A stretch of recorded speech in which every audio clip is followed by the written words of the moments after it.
What's going on, folks? Welcome back. This is the Cloud Pilot, and you're listening to the Cloud Pilot podcast.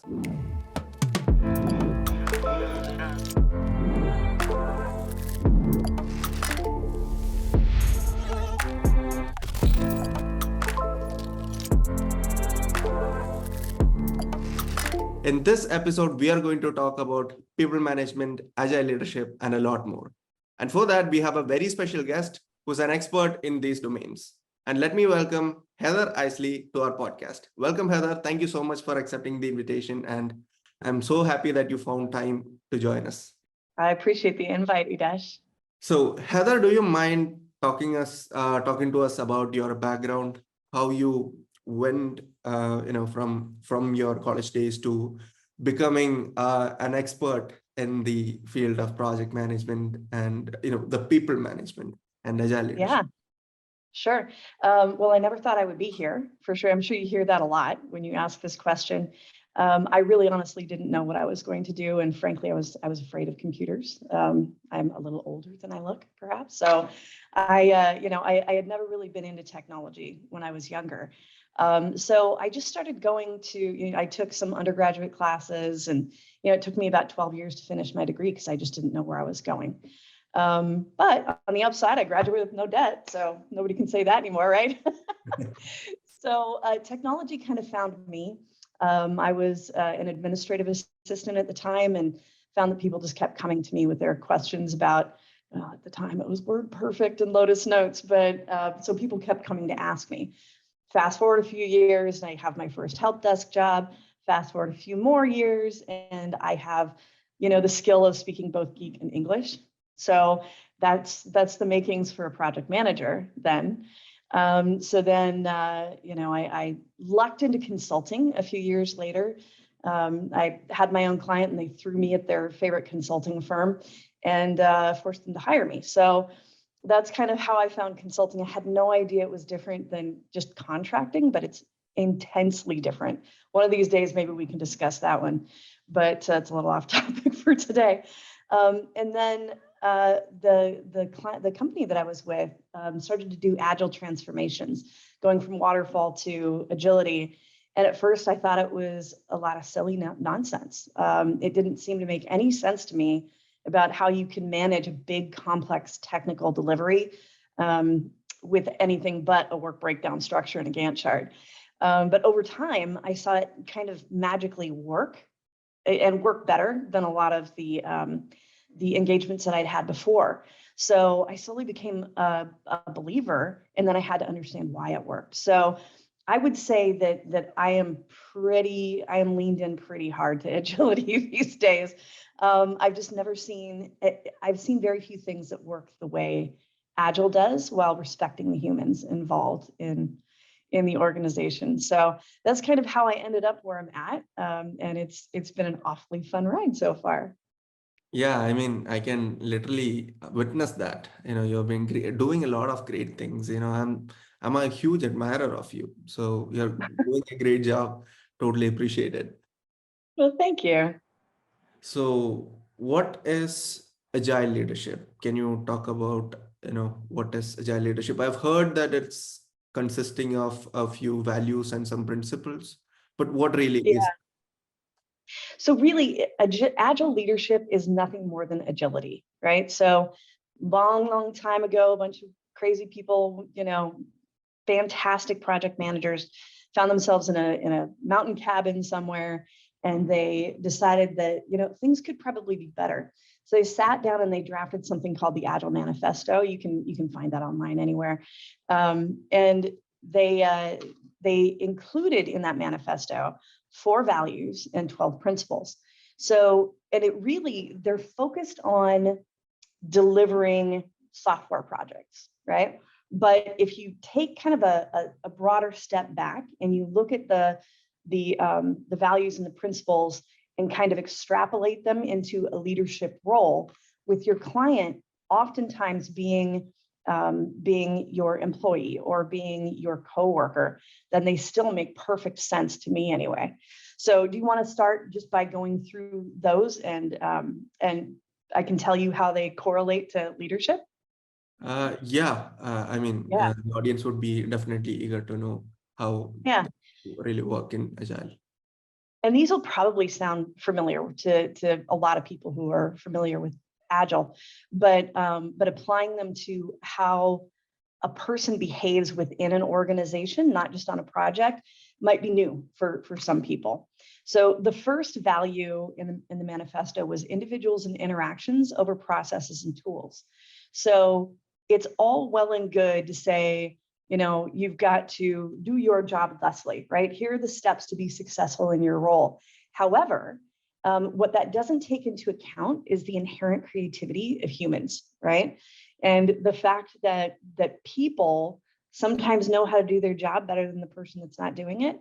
So I think that you have to have those conversations. You have to have that face-to-face interaction with your team, whether that's your employee or whether that's not your employee, whether that's just somebody that you're interacting with. And they don't have to be your employee for you to be a leader for that person.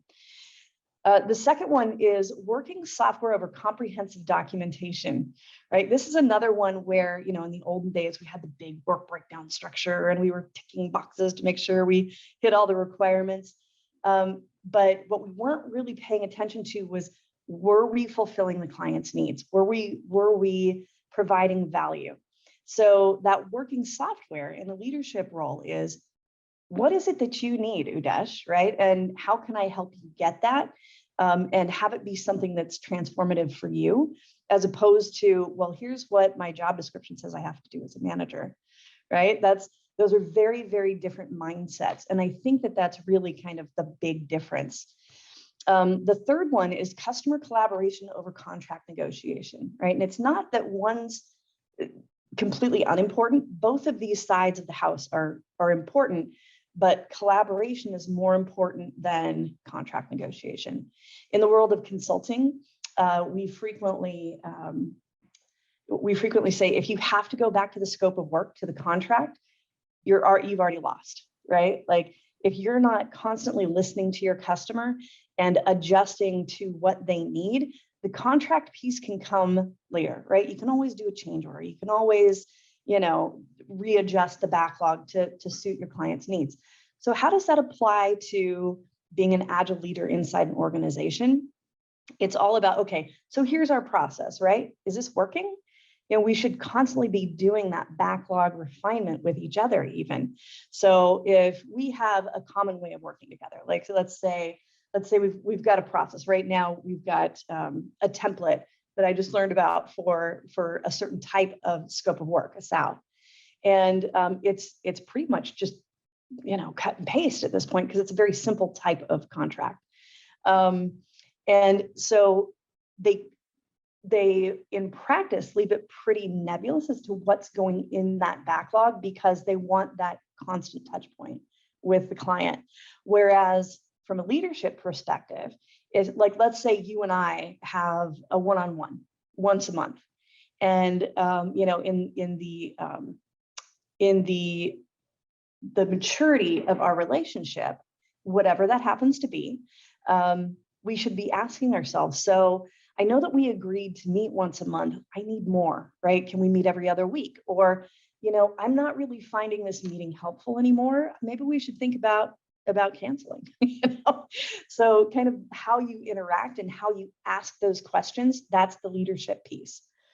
And then responding to change. The fourth one is responding to change over following a plan, right? So I know that we rescheduled this a couple of times, and it's because things in life change. And to be super rigid about what you've agreed to do in the past, without saying, is this serving both parties in the relationship? Is this serving us?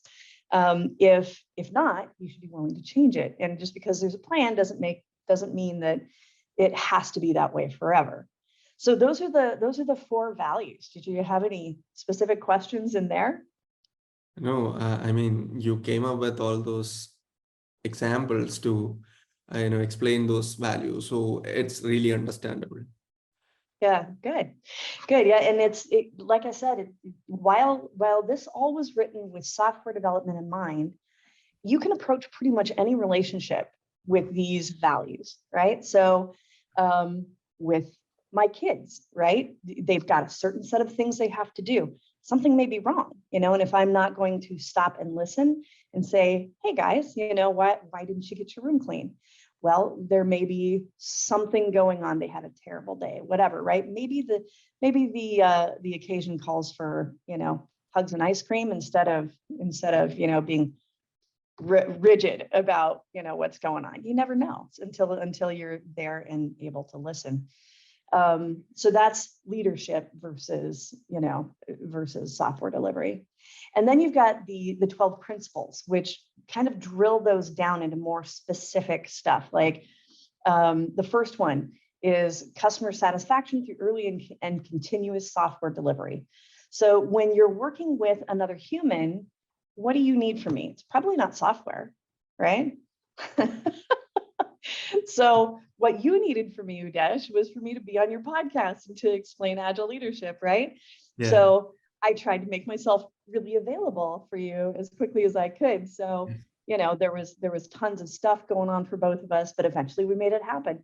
And that's because, as my my coworker, as my friend, I wanted you to get what you needed from our relationship. And so where you would be talking about software, let's deliver a lot of value in the form of software to a client. I want to deliver value to my coworkers, my teammates, by giving them the things that they need and not being a blocker for them, right?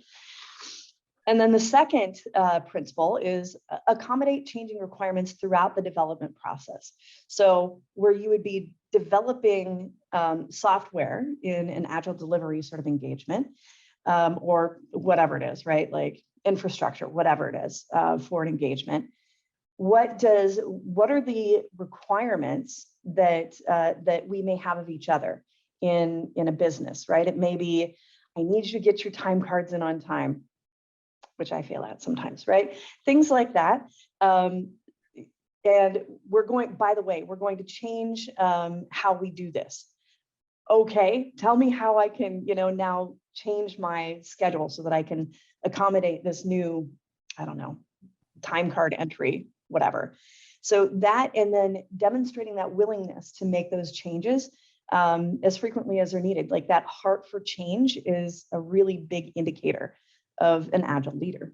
Face-to-face interactions, super important. Like, is somebody not just saying they have an open door policy, but are they really wanting to engage with you? Simplicity, doing just enough to intervene with somebody, whether you're their superior or not, it doesn't really matter. You're doing just enough to enable that person to help themselves.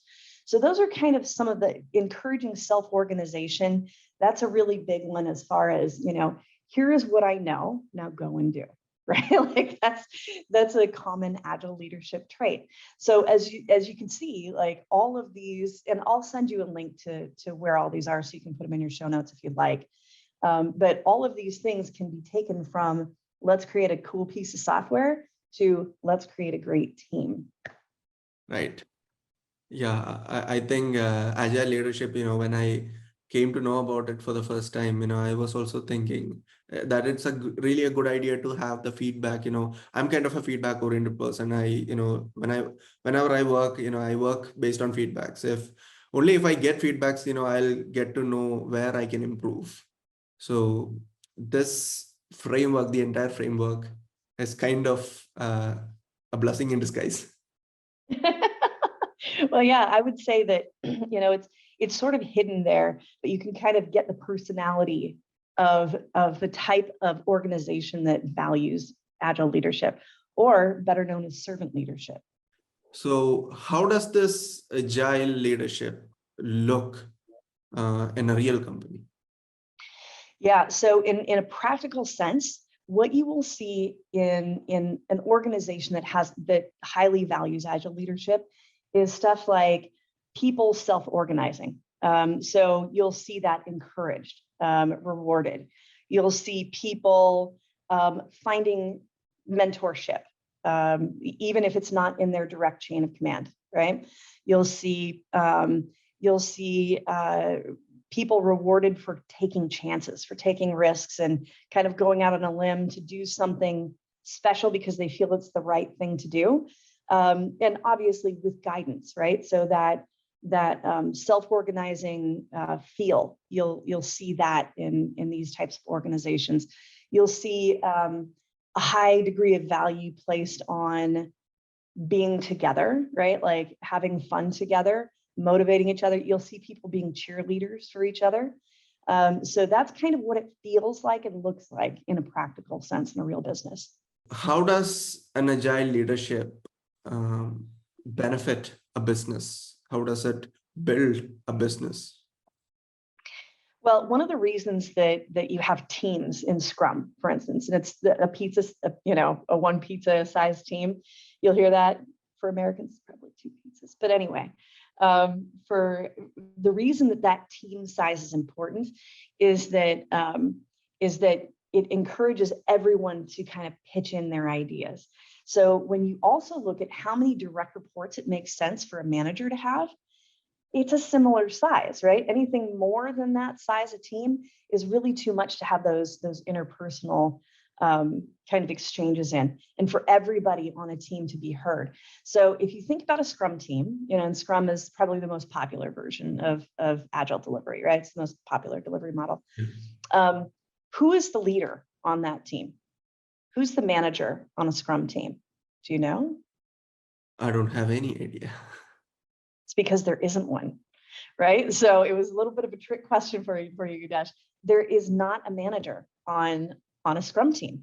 And the reason for that is that everybody has to feel equally heard. So if there is a hippo in the room, which is the highest paid person's opinion, if there's a hippo that's doing all the talking, then there's a manager on the team and we don't get as good of results. So what we want to do is make sure everybody is heard, because people who not groupthink, but people who consider more opinions than their own make better decisions, right? And that goes for managers in an Agile-led organization. Cool. So yeah, so you get more. So benefit number 1, you get more and better decisions. Number 2, retention is better in a place where people feel heard and they feel like they're able to contribute. And number 3, you can do things faster because you can start delegating better, right? So if you want to stretch somebody and challenge them, give them ownership of something and give them a team, right? So that takes less top-down decision-making, and you actually end up with better decisions overall. Perfect. So coming from that point, how, or maybe what is people management? I've heard a lot about managing people, and it's like, who is a leader and who is a manager? Basically, how do we distinguish them? Yeah, that's a great question. Do you know how many direct reports I have? I don't know. I have none. I have no direct reports. However, I would consider myself a leader in our organization, right? Like it's not about title, it's about thought leadership, right? So are you exhibiting these behaviors? Are you teachable? First of all, it doesn't matter how great you are at your particular vertical. If you are teachable and you're open to suggestion, if you are looking around for problems in your peer group to see who needs help and enabling them, like remove those blockers. Think of the role of the Scrum Master here, right? So the perfect example of a good Agile leader is the ideal Scrum Master. Right? Like this is the person that's saying, what are your blockers, right? Hey, yeah. I noticed you finished this thing yesterday. You're the best, right? That's leadership. I noticed that you're struggling with this thing. I have some experience. Do you want to talk? That's leadership. It does not take a title. So that's really the difference. Now, a manager is something very different. Like they have to manage the human resources aspects of employee management. They have to make sure that they're hiring the right people, all of that stuff. I would argue that an Agile leader can grow their peers and the other people in their organization faster and more effectively than a manager can hire new talent. So that's kind of what I'm looking for in a leader. Now, those two people can be the same, right? You can be a manager that is also an agile leader. And I would argue that my favorite organizations I've ever worked at, that is the case. However, it doesn't really matter if you're a manager. And frankly, if you exhibit these traits, I think you're more likely to end up in a management role. Yeah, right. In fact, I also had a question around, can a person be a manager as well as a leader? Absolutely. In an ideal world, that's the case, because I mean, when you go to your manager, what are the kinds of things you want to see from that person? That's a question for you. Like, what's your ideal manager like? So my ideal manager would, they should be like, get me rid of all the blockers, and Mhm. and then providing those guidance to the, what I can say, to the path which I'm traveling through, from my source to the destination. Yeah. Like guiding, this is where you want to go, this is how you're doing, and like, walk this way, I walk this way, you can also walk this way if you're looking for this particular thing, walk here, take a left, take a right, giving the directions and helping us go faster than how much it took them to reach that place. That's exactly right. So your manager probably has more experience in the field that you are progressing through, right? Yep. So you're looking at them from a coaching perspective. You also need them to be a champion for you, right? Like they need to say, Udash is the best, right? And this is why you should give him the next leadership role or the most, scary, interesting projects out there, right? So that's what you want your manager doing. So I think kind of that support, the removal of the blockers is super, super important.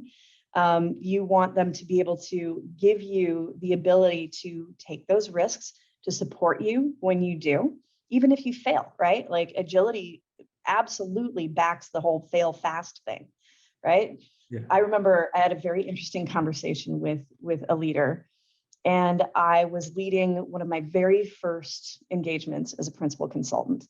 And I made a few missteps, missed a few things in the contract, and lost us about $4,000 or $5,000, I think. Oh. And I reached out to her and I was like, oh, I made this huge mistake. I missed this thing in the contract. Now the client's coming back and asking for money back. I am so sorry. What should I do? She said, first, go and ask every other principal consultant in the organization how much they lost on their first engagement. And I did. And the numbers startled me, right? So then she said, okay, now let's move past that. Never do it again, right? So, she was a coach for me. And she put things into perspective for me. She knew it was a natural step, a natural progression. And guess what? I never made that mistake again. So, the coaching, rather than saying, oh, let's put you on a performance improvement plan, she could have done either, right? Yep. Instead, she chose to use it as a teaching moment. And that's the heart of an agile leader and manager. Yeah, right. Yeah, I second that, because experience teaches us everything. It's the situation Absolutely. redirects or makes us take any decisions. Yeah, and a really good leader will use those as a teaching moment, but also has been there themselves, right? So, kind of that. I'm going to use a word that maybe is weird in business, but kind of that nurturing self, right? Like, I know the quality of people that I hire, right? I am going to now nurture you across your next few steps. And when you fail, you're going to learn from it, and then you're going to move on from it. And you're just going to go ahead and pick yourself up and then make your next mistake. Right? Yeah. Because there's nothing that can teach you at this level in our careers, Udesh, there's nothing that can teach you everything you could possibly fail at but failure. Yeah. So, don't make the same mistake twice. Absolutely. So how does one become a people's leader? A leader. So I think the first thing you have to do is reach out to the people around you and see where they're struggling, like say, and it'll become very obvious when you have that kind of attitude of leaning into the people around you. And you're not going to be able to save everybody, right? Because you've got your job to do. But for instance, you're more experienced than some of the people on your team, I would assume, right? Yep. And you've probably run into the same problems before. Yep. That they may be, banging their head up against a wall trying to get past, and the door is just right next to where they're banging their head, right? So rather than just letting them struggle, kind of have that eye out for, okay, this is going to be a teachable moment where I'm going to just like slide you over to the left a little bit and then give you a little push, and off they go, right? Now they're off to the races, and they'll probably never get stuck there again. That's the first thing to look for.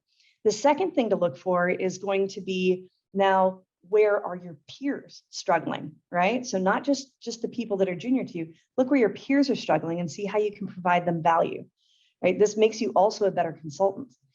Then look up the chain, right? Where are those people struggling? Like our leadership is currently just like, they're so busy all the time, and every leadership team I've ever met is in the same position. What can you take off their plate and make easier? And it's not necessarily like taking on aspects of their job. Maybe they just need somebody to hear them, So kind of being a coach upwards will also get you coaching downwards. And that that voluntarism of association is very important for, kind of learning what you need to know next and but first providing value to somebody else who's about to provide value to you. So that's really what it is. And, that's why, the traditional manager-employee relationship, we might want to rethink a little bit, because, I'm sure you could teach me tons of things and I could teach you tons of things. This is just one topic that we happen to decide to talk about, but I don't know, maybe next time we turn it around and you teach me something. Yeah, absolutely. I can talk nonstop about aviation, which probably you might not know. So, I think, yes, it's that particular group of people.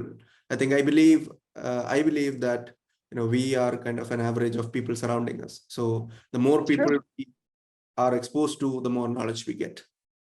Yeah, they say that you're what was it that I heard, that you're the sum of the 5 people you hang out with the most. The average. So I'm 2/5 8-year-old, apparently.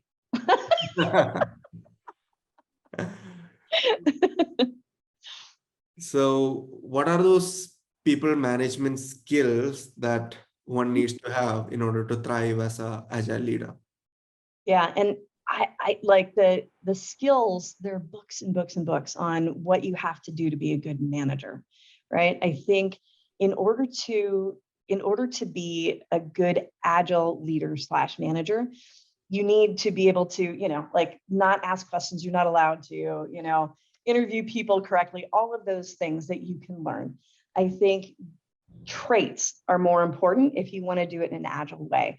And those things are humility, right? You've got to be humble enough to ask the questions. You've got to be curious, right? You've got to have a real interest in other people and what their problems are day to day. You've got to be always trying to grow yourself and examining why you're doing the things that you're doing. So like, let's say that this is the contract negotiation question, right? Like, am I doing my job this way because that's what I'm told? Why is that step there? Does it even make sense? Is it wasteful?